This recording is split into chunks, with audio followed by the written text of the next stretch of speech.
Gestão de risco. Você já ouviu falar disso? Hoje nós vamos conversar sobre o risco de acreditar na nossa história. Estranho, né? Pois é. Mas você vai ver como que isso mapeia toda a nossa vida e pode nos influenciar e muito nas nossas escolhas.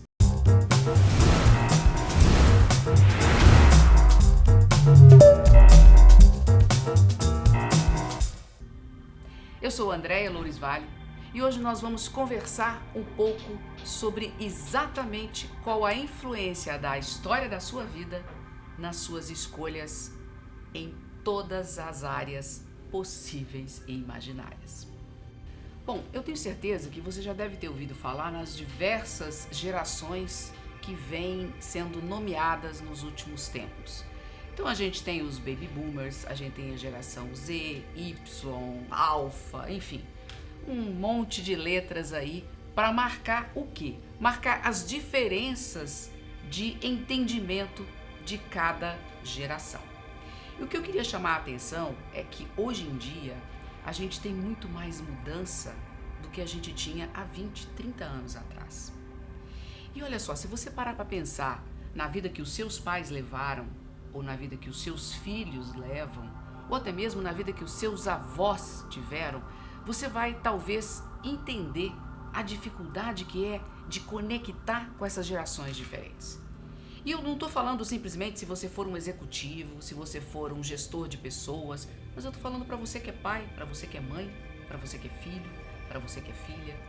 Porque é extremamente importante para que a gente consiga levar a nossa vida, a gente conseguir ter conexão real com as pessoas.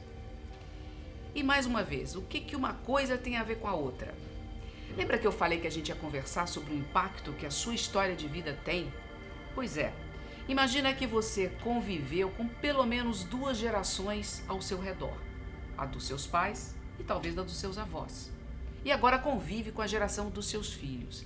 Se você entender que cada geração, que cada pessoa dessa teve uma formação e teve um momento diferente de conexão com as coisas, talvez fique mais fácil para você conseguir entender por que eu falo que a gente tem um grande risco quando a gente acredita na nossa história. Na minha época isso não tinha muita diferença, porque as mudanças aconteciam de forma muito lenta. Mas hoje, o impacto a cada 5 anos é absurdo. E se você pensar, não tem nem mais 5 anos.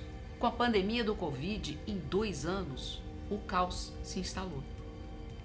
E você sabe que caos, às vezes, nos amedronta. Mas caos é o sinônimo de recomeço. Caos não existe se não houver ordem.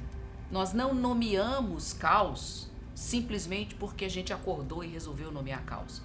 Nós nomeamos caos porque nós conhecemos a ordem. Veja que todas as vezes que nós precisamos mudar é porque algo nos tirou da nossa zona de conforto. Algo nos tirou da nossa ordem. E quando algo nos tira da nossa ordem, é muito importante que a gente saiba gerenciar os riscos. Vamos lá. Então, para e pensa um pouquinho comigo. Qual que é a sua história? Qual que é a história da sua família? Qual é a experiência que você passou enquanto criança, enquanto adolescente, dentro da sua casa? Qual é a cultura que os seus pais têm? Onde você vive? Numa cidade do interior, numa cidade grande, numa cidade intermediária? Você estudou onde? O que foi que você fez? Os seus amigos? Olhe ao seu redor e veja com quem você conviveu. Eu não estou falando com quem você convive. Eu estou falando com quem você conviveu. Avalie, para e pensa um pouco.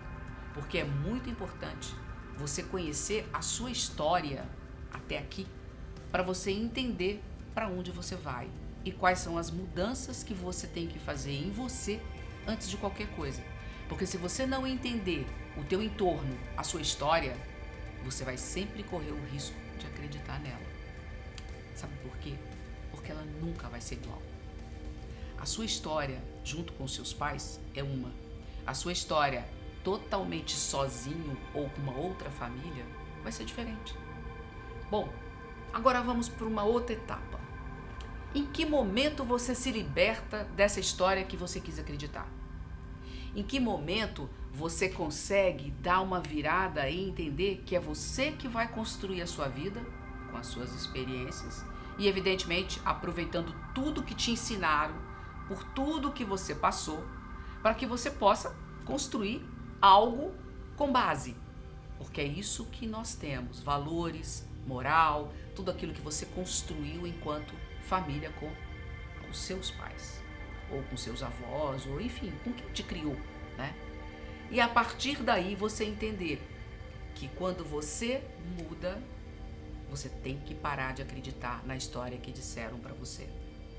Aquela história que construíram e que a gente constrói muito com os nossos filhos, né? Ah, eu sonho ver você casado, ah, eu sonho ver você formando, ah, eu sonho isso, eu sonho aquilo. Bacana, mas o que você sonha? E o que isso tem a ver com gerenciar risco? Calma, a gente já chega lá. Às vezes a gente tem muita pressa e eu já tive essa pressa absurda. Meu Deus, como eu fui impulsiva na minha vida. Hoje eu entendo que, e olho para trás, é fácil a gente entender depois que já passou. Hoje eu entendo, olho para trás e tento buscar experiência de vida com tudo que eu já fiz. Mas olha, se você puder aprender com a experiência dos outros, se você puder errar menos, eu garanto para você que é muito melhor. E hoje em dia, você não tem muito tempo, você tem que ser ágil nesse erro. Na minha época, eu tinha tempo. Podia errar, repensar, voltar. Sabe por quê? O mundo lá fora estava o mesmo. O mundo não mudava nessa velocidade. Eu não vivia o caos. Podia viver crises. Vivi várias crises nesse país. Mas caos, igual nós estamos hoje, não. Então lembra de uma coisa. Vai aqui a primeira grande lição, tirando você não acreditar na sua história. Vai aqui a primeira grande lição, então. Você não está em um mundo permanente. Você está em um mundo que muda o tempo todo. Então é muito melhor você se preparar, você conseguir antever cenários para que você faça suas escolhas de forma mais adequada. E olha, quando eu falo que a gente corre riscos, eu quero deixar bem claro que risco não é sinônimo de incerteza. Risco é sinônimo de preparação. Caos é sinônimo de construção. Você já reparou quando você vai construir uma casa? O que você faz? Você pega um terreno, você destrói esse terreno, né? Você passa trator, você fura, você faz a fundação. Você primeiro destrói para depois construir. E a construção é sempre em etapas, não é verdade? Você primeiro constrói a fundação, depois o térreo, depois o primeiro andar, o segundo, enfim. Tem sempre etapas. Então aqui vai também uma segunda grande dica. A cada etapa, presta bem atenção nisso. A cada etapa que você atingir, a cada etapa que você construir, a cada etapa que você finalizar, duas coisas têm que acontecer. A primeira, você precisa comemorar. E comemorar muito. E sabe por quê? A neurociência fala que quando você comemora, quando você sente alegria, quando você transforma a endorfina dentro de você, isso fica cravado em você.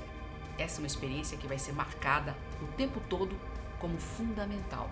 E o teu cérebro reconhece e deixa de encarar como perigo aquilo que antes ele encarava quando você saiu da sua zona de conforto para construir essa etapa.